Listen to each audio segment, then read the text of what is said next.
Mengapa engkau tertekan, hai jiwaku? Dan mengapa engkau gelisah di dalam diriku? Berharaplah kepada Tuhan, penolongku dan Allahku. Jangan lupakan segala kebaikannya. Bersyukurlah kepadanya. Pujilah Tuhan, hai jiwaku. Pujilah Tuhan, hai jiwaku. Pujilah namanya dengan segenap hati. Ku sembah namamu yang kudus.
Marilah kita mendengarkan firman Tuhan sebagai epistel pendahuluan khotbah bagi kita di minggu ini dari surat Efesus 5 ayat 15 sampai dengan 21. Kita baca bersama-sama.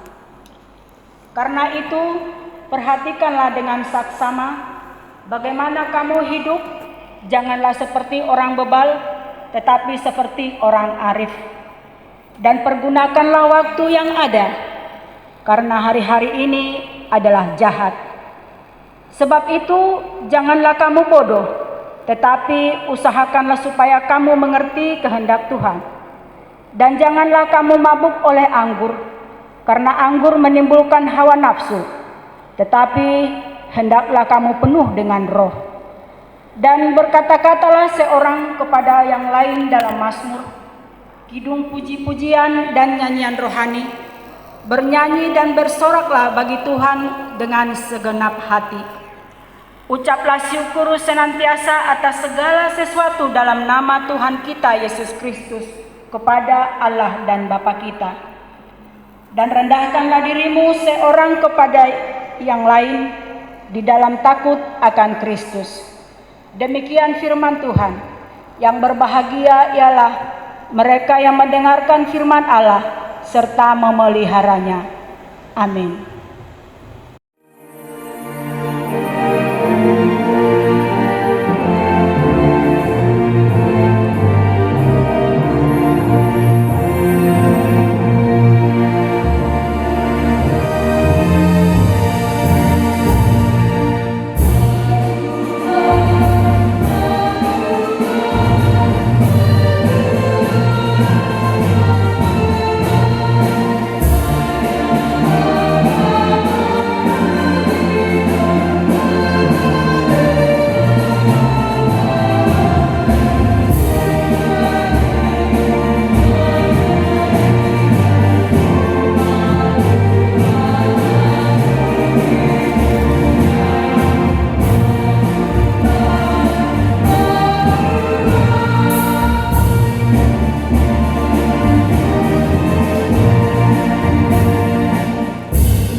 Marilah kita mengaku dosa-dosa kita kepada Tuhan dan memohon pengampunan kepadanya.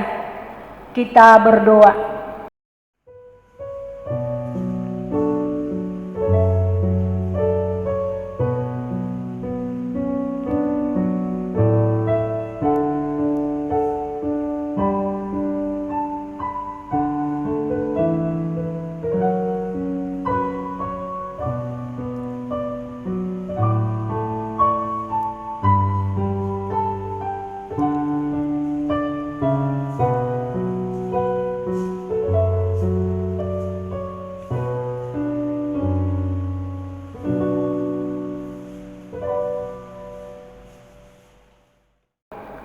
Ya Tuhan Allah Bapa kami yang Maha Kuasa dan Pengasih, kami datang ke hadapan-Mu untuk mengaku dan menyesali dosa-dosa kami.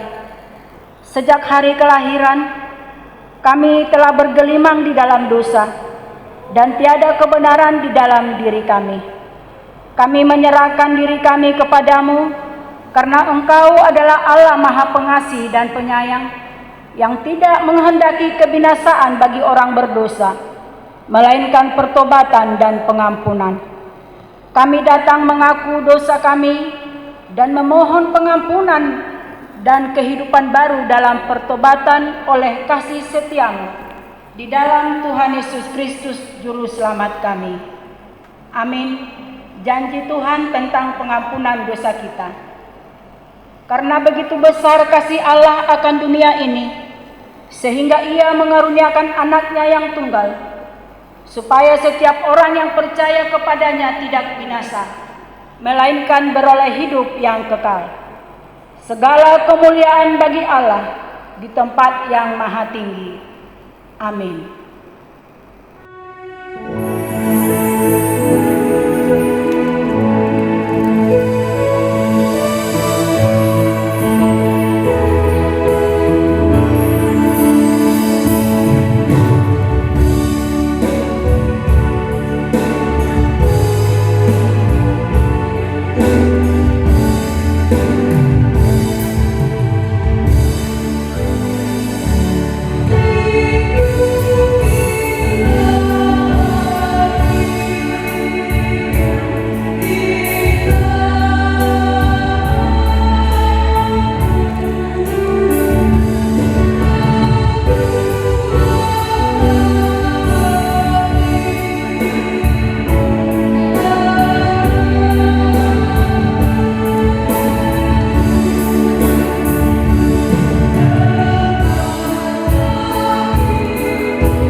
Firman Tuhan yang menjadi petunjuk hidup baru bagi kita, yaitu hukum Taurat pertama hingga yang keempat. Hukum pertama, Akulah Tuhan Allahmu, jangan ada padamu Allah lain di hadapanku. Hukum kedua, jangan membuat bagimu patung yang menyerupai apapun yang ada di langit, atau yang ada di bumi, atau yang ada di dalam air di bawah bumi untuk disembah atau ditaati. Hukum ketiga, jangan menyebut nama Tuhan Allahmu dengan sembarangan, sebab Tuhan akan memandang bersalah orang yang menyebut namanya dengan sembarangan. Hukum keempat, ingat dan kuduskanlah hari Sabat. 6 hari lamanya engkau akan bekerja dan melakukan segala pekerjaanmu. Tetapi hari ketujuh adalah hari Sabat Tuhan Allahmu. Maka jangan melakukan sesuatu pekerjaan, engkau atau anakmu laki-laki, atau anakmu perempuan, atau hambamu laki-laki, atau hambamu perempuan, atau hewanmu, atau orang asing yang berada di tempat kediamanmu. Sebab 6 hari lamanya Tuhan menjadikan langit dan bumi, dan laut, dan segala isinya. Dan Ia berhenti pada hari ketujuh. Itulah sebabnya Tuhan memberkati hari Sabat dan menguduskannya. Demikian petunjuk hidup baru bagi kita. Marilah kita memohon kekuatan dari Tuhan. Ya Allah Bapa kami, berilah kami kekuatan untuk melakukan yang sesuai dengan hukum-Mu. Amin.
Marilah kita bersaksi mengikrarkan pengakuan iman kita bersama jemaat pada segala abad di seluruh dunia.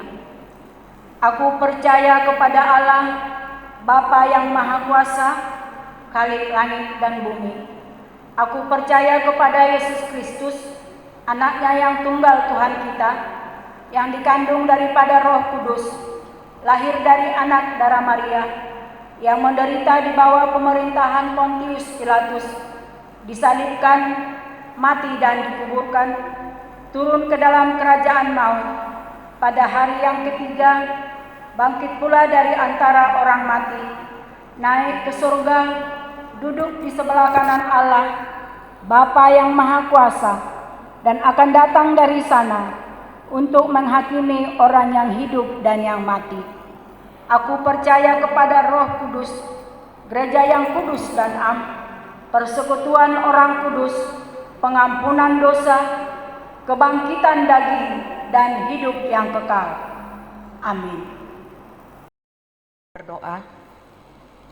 Dengan segala kerendahan hati kami datang kepadamu Tuhan, untuk mengucapkan syukur pujian kami atas penyertaan-Mu, atas nafas kehidupan, hingga pada minggu pagi hari ini, kami jemaat-Mu boleh beribadah di rumah kami masing-masing, dengan penuh sukacita tanpa kekurangan sesuatu apapun. Tuhan, kiranya Roh Kudus-Mu menerangi hati kami, di mana sebentar lagi kami akan mendengarkan firman-Mu sebagai bekal pedoman kehidupan kami hari lepas hari. Hamba-Mu, Amang Agung Limbong yang akan menyampaikan firman bagi kami, kiranya Tuhan memberikan hikmat, urapi hamba-Mu Bapa, biarlah hanya kebenaran firman-Mu yang diberitakan, hingga semakin banyak lagi jiwa-jiwa yang dipulihkan. Berkatilah keluarganya, berikanlah semua kecukupan yang daripada-Mu. Kami berdoa buat semua jemaat-Mu dimanapun berada Tuhan, kiranya tangan kasih-Mu melindungi, menjagai mereka semua. Begitu juga bagi jemaat-Mu yang sedang sakit, agar Engkau menjamahnya, khususnya Amang Penatua Sinambela yang saat ini masih dirawat di rumah sakit. Biarlah Tuhan yang menyembuhkan dari semua sakit penyakit yang dideritanya. Tuhan, saat ini kami benar-benar mengangkat tangan kami berseru kepadamu, agar Engkau turun tangan menjamah semua orang yang saat ini sedang dilanda sakit oleh virus COVID-19. Jamalah Tuhan, sembuhkanlah, bagimu tiada yang mustahil, karena Engkaulah tabib agung yang dapat menyembuhkan dan menyelamatkan, melindungi kami umat-Mu dari ancaman virus COVID-19. Tuhan, jauhkanlah itu dari kami semua, agar semua umat-Mu tidak merasa takut lagi, karena Engkaulah gunung batu tempat perlindungan kami. Tuhan, kami juga mau berdoa buat situasi saat ini yang serba sulit, terlebih masalah ekonomi. Biarlah Tuhan, campur tangan Tuhan menolong, membukakan jalan keluar bagi setiap persoalan hidup kami semua. Jangan tinggalkan kami Tuhan, apapun persoalan hidup kami, asal Tuhan beserta kami, semua akan dapat kami selesaikan dengan baik. Karena Engkaulah Tuhan, sumber kehidupan kami. Berkatilah semua para pemimpin kami, dari pimpinan gereja sampai kepada presiden dan semua jajarannya, agar dapat bekerja maksimal untuk kepentingan semua masyarakat. Semoga negara kami ini dijauhkan dari segala macam mara bahaya, malapetaka yang dapat menyengsarakan umat-Mu semua Tuhan. Kami bermohon kepadamu Tuhan, agar virus COVID-19 cepat musnah dan berlalu dari muka bumi ini, agar roda kehidupan umat-Mu dapat berjalan normal kembali. Inilah doa kami Tuhan.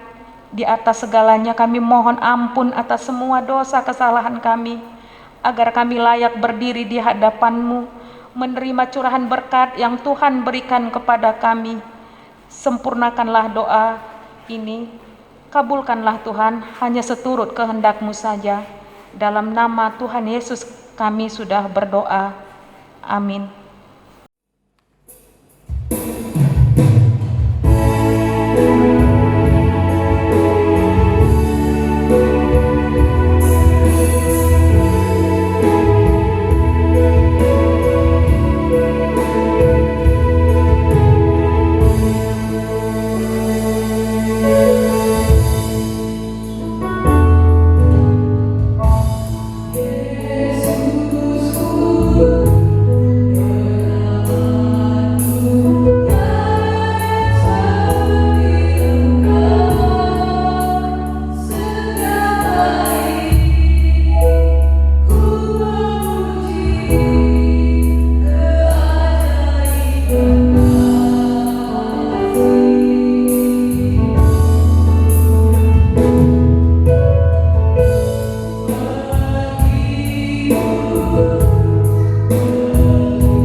Tuhan, terima kasih buat minggu ini.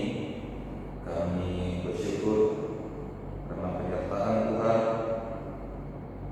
Kami ada di sini untuk mendengar firman Tuhan. Berbicara oleh Tuhan, kami siap mendengar. Amin.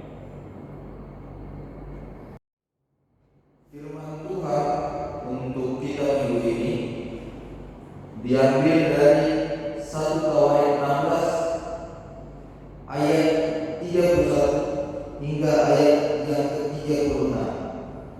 Dari 1 Tawarik 16 ayat ke-31 hingga ayatnya yang ke-36. Saya akan bacakan untuk kita sekalian. Biarlah langit bersukacita dan bumi bersorak-sorak.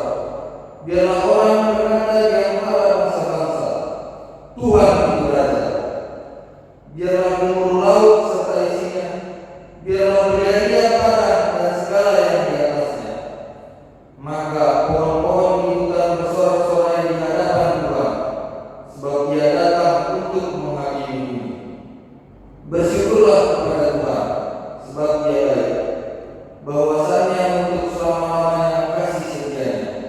Dan katakanlah, selamatkanlah kami, ya Tuhan Allah, penyelamat kami, dan kumpulkanlah dan lepaskanlah kami dari antara bangsa-bangsa, supaya kami bersyukur kepada nama-Mu yang kudus dan bermegah dalam puji-pujian kepada-Mu. Terpujilah Tuhan Allah Israel dari selama-lamanya sampai selama-lamanya. Maka seluruh umat mengatakan, Amin, pujilah Tuhan. Demikianlah pembacaan firman Tuhan untuk kita minggu ini. Shalom, jemaat yang dikasih Tuhan, salam sejahtera bagi kita semua. Firman Tuhan untuk kita hari ini menceritakan tentang ajakan syukur oleh Raja Daud kepada umat Israel, di mana peristiwa ini terjadi pada saat tabut perjanjian dibawa ke kemah suci di Yerusalem. Tabut perjanjian yang dibawa ke kemah suci di Yerusalem tersebut merupakan bagi masyarakat Israel kuno merupakan tanda kehadiran Allah dalam kehidupan atau dalam keseharian mereka. Jadi umat Israel pada saat itu merayakan atau bersyukur karena mereka merasakan kehadiran Allah melalui simbol tabut perjanjian. Nah, kita di masa kini, kita orang-orang yang hidup di zaman ini mengalami pergeseran makna, mengalami pergeseran pemahaman, di mana kita tidak memerlukan lagi simbol untuk merasakan kehadiran Allah. Jadi rasa syukur kita bisa kita ungkapkan meski tanpa keberadaan simbol seperti tabut perjanjian tersebut. Daud di sini, sekali lagi saya ulangi, bahwa Daud di sini mengajak umat Israel untuk bersyukur. Nah, kita akan lihat bersama dan kita akan bongkar konsep bersyukur dalam 1 Tawarik 16 dari ayat pertama bahkan hingga ayat ke-36. Pertanyaan pertama yang muncul adalah kenapa kita harus bersyukur? Setidaknya ada 3 hal yang penulis jelaskan di sini tentang kenapa kita harus bersyukur. Yang pertama, di ayat 26 dikatakan Tuhan adalah pencipta langit. Jadi pertama, kenapa kita harus bersyukur? Karena Tuhan adalah pencipta segalanya. Pencipta segalanya.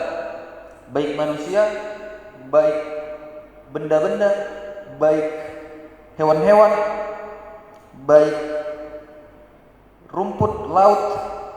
Jadi kita bersyukur karena kita mengakui bahwa Tuhan adalah pencipta segalanya.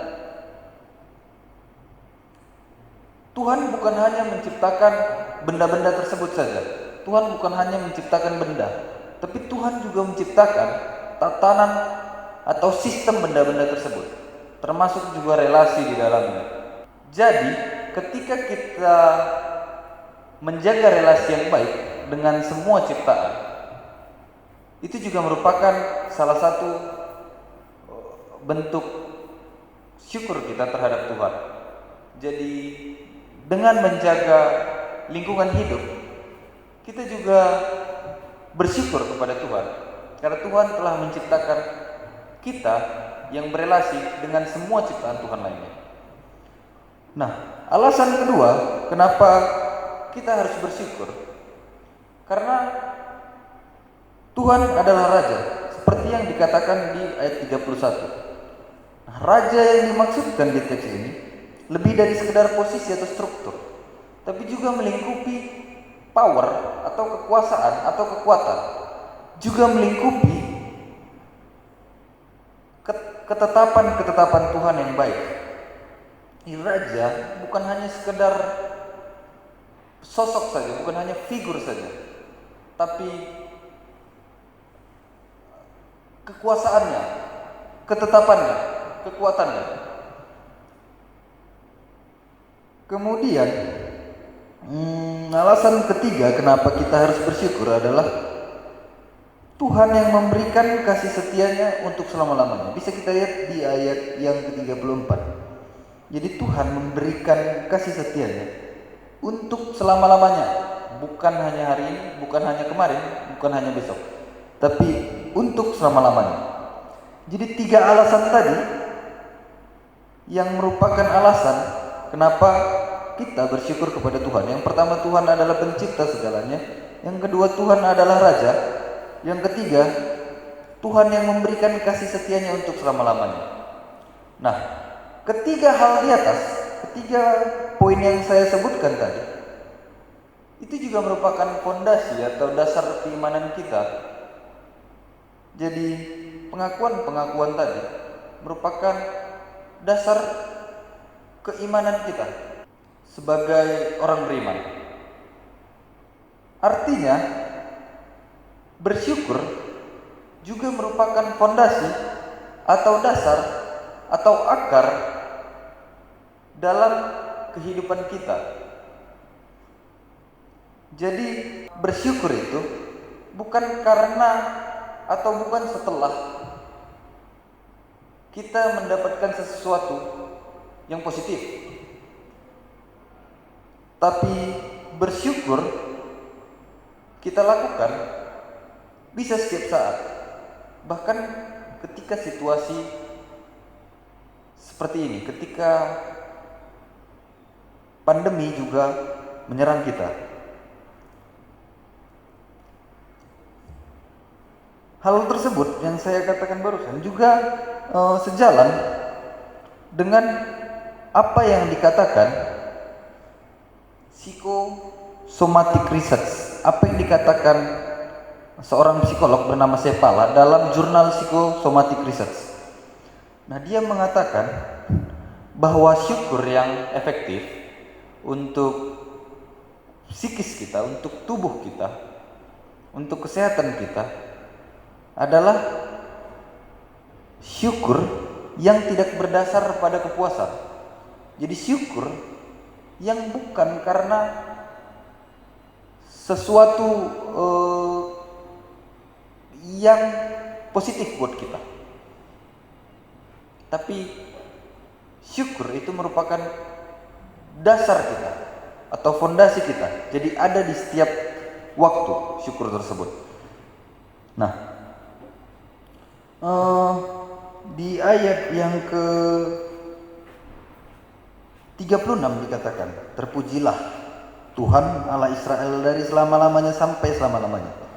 Itu menunjukkan bahwa kapan saja kita harus bersyukur, di situasi apa saja kita harus bersyukur. Nah, pertanyaan kedua tentang kapan dan di mana kita harus bersyukur juga sudah terjawab. Nah, pertanyaan berikutnya, bagaimana bentuk atau apa bentuk dari bersyukur?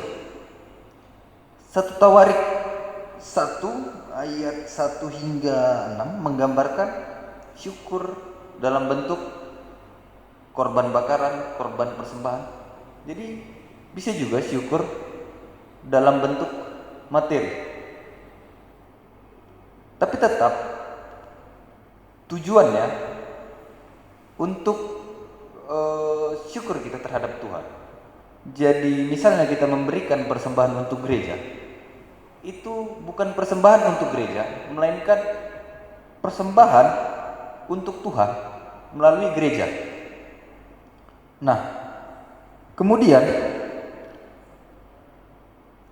bentuk syukur yang berikutnya adalah perkataan. Bisa berbentuk nyanyian, bisa ucapan dalam hati. Di sini dikatakan dari ayat yang ke-9 bisa bernyanyi. Saya bacakan satu persatu. Bernyanyilah baginya, bermegahlah dalam namanya, ingatlah perbuatan-perbuatan yang ajaib. Itu bisa kita lihat dari ayat sepanjang teks ini. Bentuk-bentuk bersyukur telah dijelaskan di sini.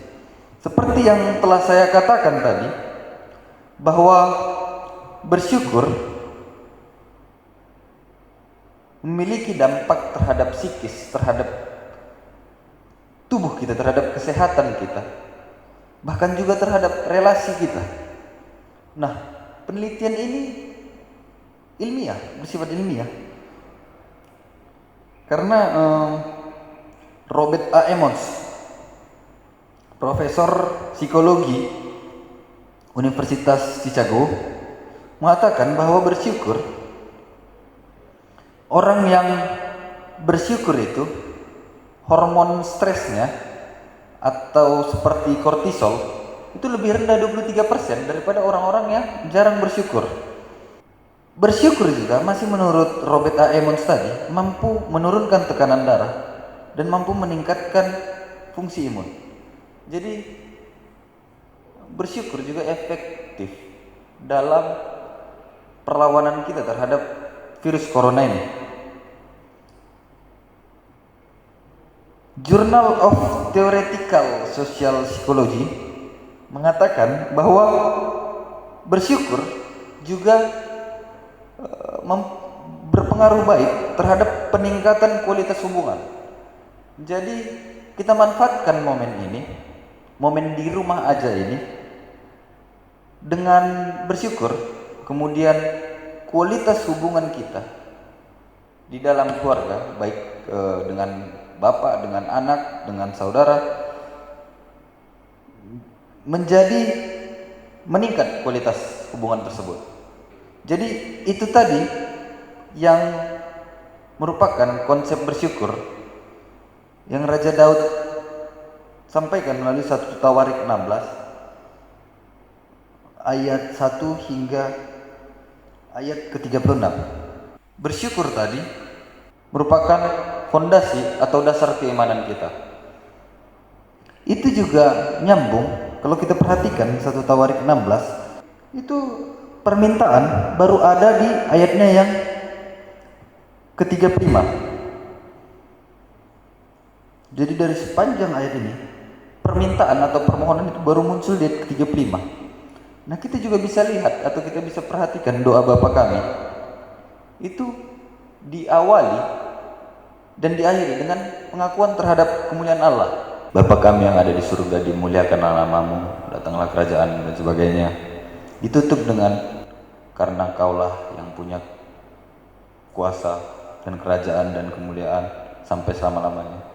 Yesus mengajarkan kita berkomunikasi dengan Allah yang didasari oleh syukur. Jadi syukur itu bukan karena kita bahagia, tapi syukur untuk membuat kita bahagia. Dan bersyukur atau rasa syukur juga efektif untuk melawan COVID-19 ini. Jadi mari mulai hari ini kita lebih sering lagi bersyukur, karena bersyukur itu sangat baik bagi perkembangan spiritualitas kita dan bagi perkembangan kualitas tubuh kita, dan bagi perkembangan kualitas relasi kita. Amin, kita berdoa. Tuhan, kami berterima kasih buat firman Tuhan hari ini yang mengajarkan kami untuk bersyukur. Tuhan, Engkau telah mengajarkan kami bahwa bersyukur itu merupakan fondasi atau dasar atau akar keimanan kami. Tuhan, ajar kami selalu untuk kami bisa selalu ingat akan kebaikan Tuhan, agar kami bisa untuk selalu ingat bahwa Tuhan adalah Raja. Untuk kami bisa agar kami ingat bahwa Tuhan adalah pencipta. Ajar kami Tuhan, agar kami bisa untuk selalu bersyukur dan menjadikan syukur menjadi salah satu fondasi keimanan kami. Terima kasih Tuhan, itulah doa yang kami sampaikan kepada Tuhan yang kami muliakan. Dalam nama-Mu kami berdoa dan mengucap syukur. Amin.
yang dihantar dan didasari oleh firman-Nya.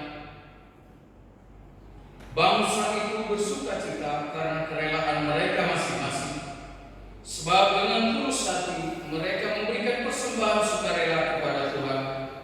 Juga Raja Daud sangat bersukacita. Amin. Mari kita memberikan persembahan ini.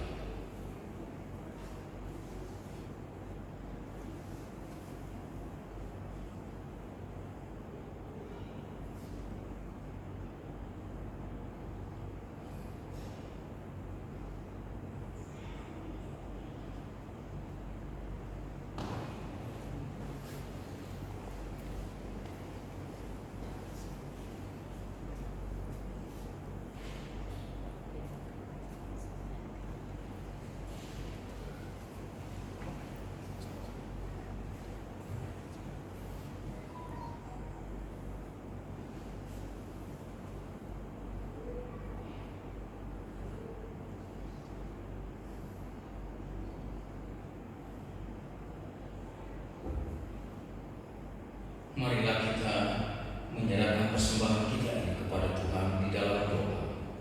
Kita berdoa. Ya Allah Bapa kami yang di surga, kami mengaku dengan setulus hati bahwa Engkau adalah sumber segala berkat dan karunia di dalam hidup kami. Di sini kami memberikan persembahan syukur kami kepada-Mu. Terimalah persembahan kami umat-Mu ini, dan berkatilah untuk menjadi alat kesaksian, persekutuan dan pelayanan bagi kemuliaan nama-Mu di jemaat-Mu ini. Jadikanlah hidup kami menjadi persembahan yang berkenan kepada-Mu, dan pakailah hidup kami untuk turut menghadirkan tanda-tanda kerajaan-Mu di seluruh dunia ini dengan kasih, keadilan, damai sejahtera dan sukacita. Bukalah hati kami oleh Roh Kudus, agar kami senantiasa mengucap syukur kepada-Mu. Di dalam nama Yesus Kristus Tuhan kami. Amin.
Bapa kami yang di surga, dikuduskanlah nama-Mu.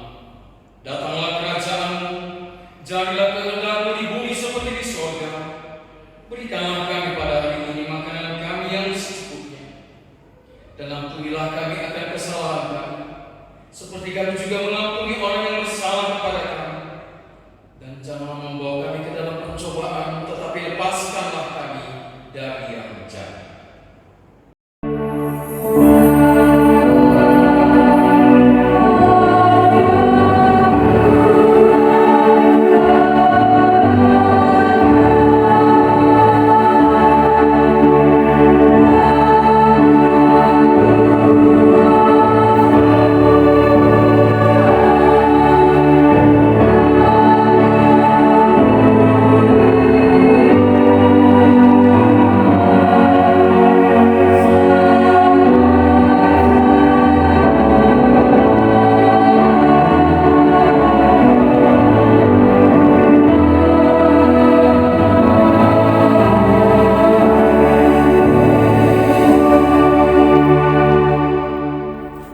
Jemaat Tuhan, mengucap syukurlah atas firman Tuhan yang telah engkau terima hari ini.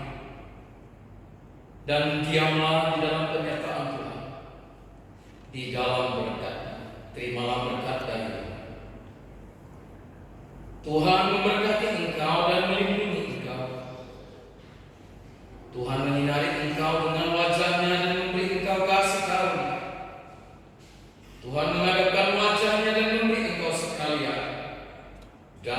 sejahtera. Amin.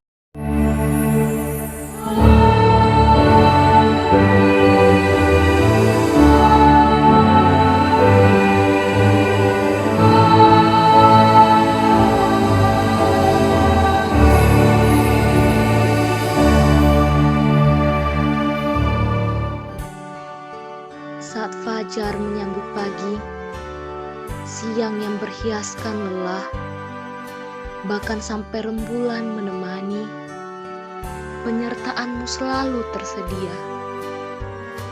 Jika kini kaki tak mampu lagi melangkah, atau hendakku tak bisa kugapai, ada kala aku ingin berhenti. Tapi Dia berjanji, jalannya selalu indah. Bukan saat ini yang kumiliki kupertahankan. Bukan saat ini yang ada bagiku selalu ada. Karena ada waktunya kalian diambil dariku. Kau selalu berkata, Engkau ada bagiku. Lalu pintanya kepadaku, sujud syukur atas nafas hidupku saat ini. Tidak hanya saat ku bersyukur girang hati, karena kerap kali aku mengadu dan merintih saat susah menghampiri. Seperti janji Tuhan untuk kita, takkan dibiarkannya kita kekurangan. Takkan dibiarkannya kita terkurung di himpitan dunia. Akan ada pelangi setelah hujan berhenti.